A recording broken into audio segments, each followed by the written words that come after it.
Hey guys, so it's been 3 years since I uploaded my very first top 10 video, and that top 10 video was my top 10 Pokemon that should evolve in X and Y. So here we are again, a new Pokemon game is coming out, and I want to talk to you guys about which Pokemon I believe should evolve in Pokemon Sun and Moon. I know it's highly unlikely to happen, especially with the Alola forms kicking about, but discussing the possibilities is still fun. And also I started working on this video before Alolan forms were revealed, and I don't want to waste the artwork I commissioned for this video, which I want to give a really big thank you to Really Dark and Windy for. All of the evolution concepts you see in this video were drawn by him. Links to more of his stuff will be in the description. I did have a very long intro planned out where I spoke about the percentage of Pokemon that Mega Evolve and how we need to slow down on it, but by the looks of stuff, they won't be including any new Mega Evolutions in Sun and Moon, so we're just gonna scrap all of that and get right into the video. Hope you enjoy.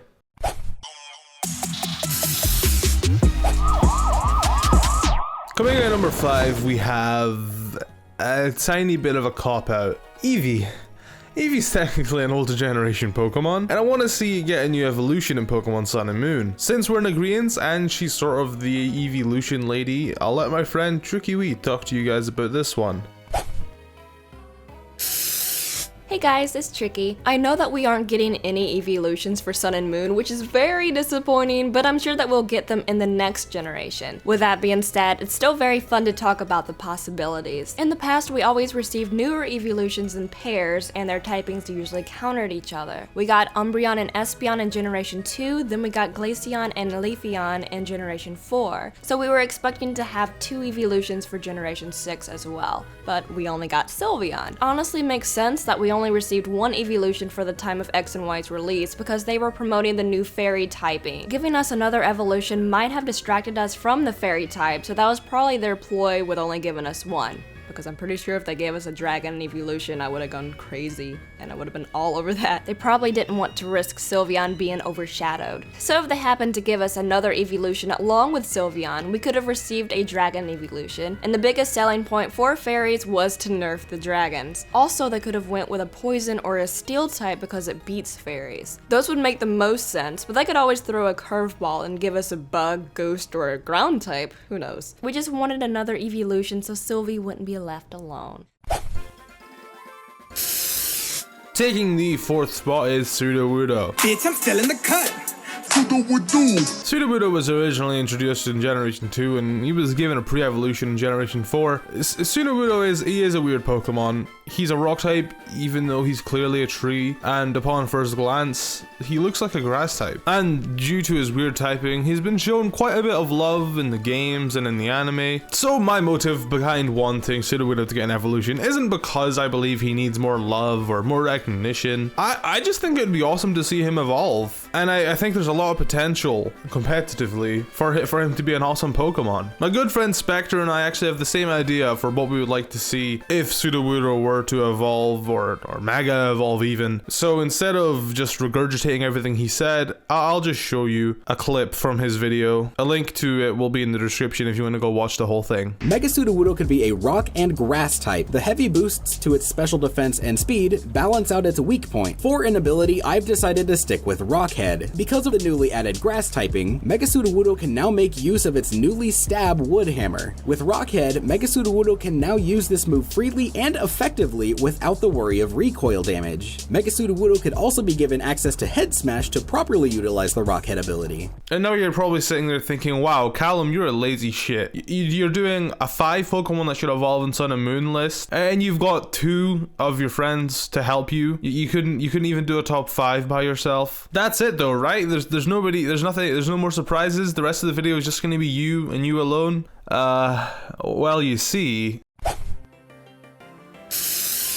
Taking number 3, we have Combee. The female Combees evolve into Vespiquen, and the males remain to be the queen worker bees, much like real life bees. However, they don't evolve. They look so puny. I wouldn't want that to work for me. A male evolution for Combee is very much needed in my opinion. We got the queen, give her some knights. A knight, a warrior, or some kind of guardian type Pokemon would be really cool. That's a lot more intimidating than a happy bee with 3 faces. A bug fighting evolution would be very interesting and more beneficial to us. Heracross is our only bug fighting Pokemon, so it would be very nice to receive more. Male Combee are pretty useless right now, and that doesn't really make any sense because they are they're based off of the worker bee, a very, very important role in the bee life. Male comb bees don't even have any freaking arms and legs. How could it freaking help you? It'll smile at you, but that's about it. Give this thing a cool evolution. All right, I got heated. All right, let's move on.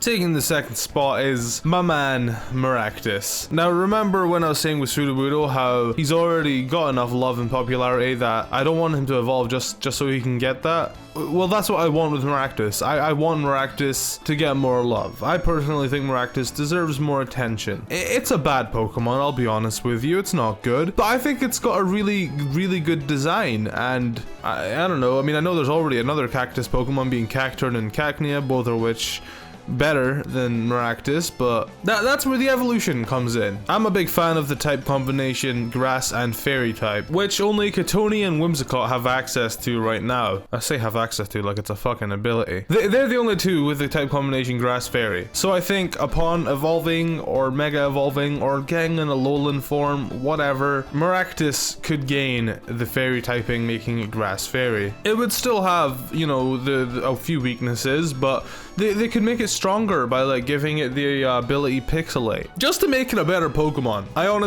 really like Meractus, and I think you should too.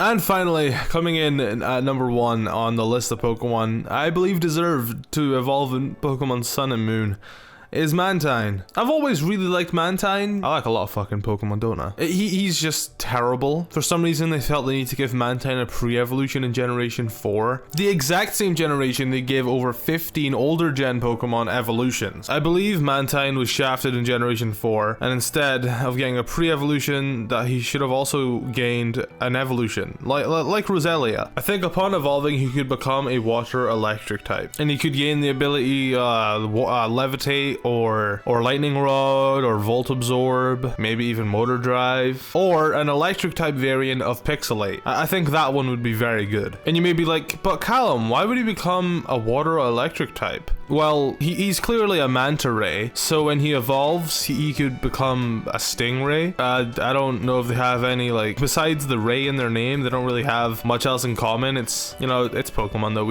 it doesn't need to make sense. Not only that, but Mantine's current species is the Kite species. This also could be a nod at the whole kite experiment that happened. I don't know much about it, but Benjamin Franklin, I think, used like a kite as a lightning rod as an experiment. So, you know, like Mantine being a kite could be, I don't know, it makes sense. Mantike, it is just a complete waste of a design Pokedex slot, and Mantine deserves better. So let's hope we see that in Pokemon Sun and Moon. And with that, that is our 5 Pokemon that should evolve in Pokemon Sun and Moon. Don't forget to check everyone out that was involved in the helping of making this video. Trickywi, Spectre, and of course Really Dark and Windy for all the artwork he drew for us. Without those guys, this video wouldn't have came to exist, so thanks a lot to them. And if you're still here and listening, thank you guys so much for watching all the way through. Very, very appreciated. Or if you're that one guy that skipped to the end and heard me say that, fuck you. Go back to the beginning, watch it over.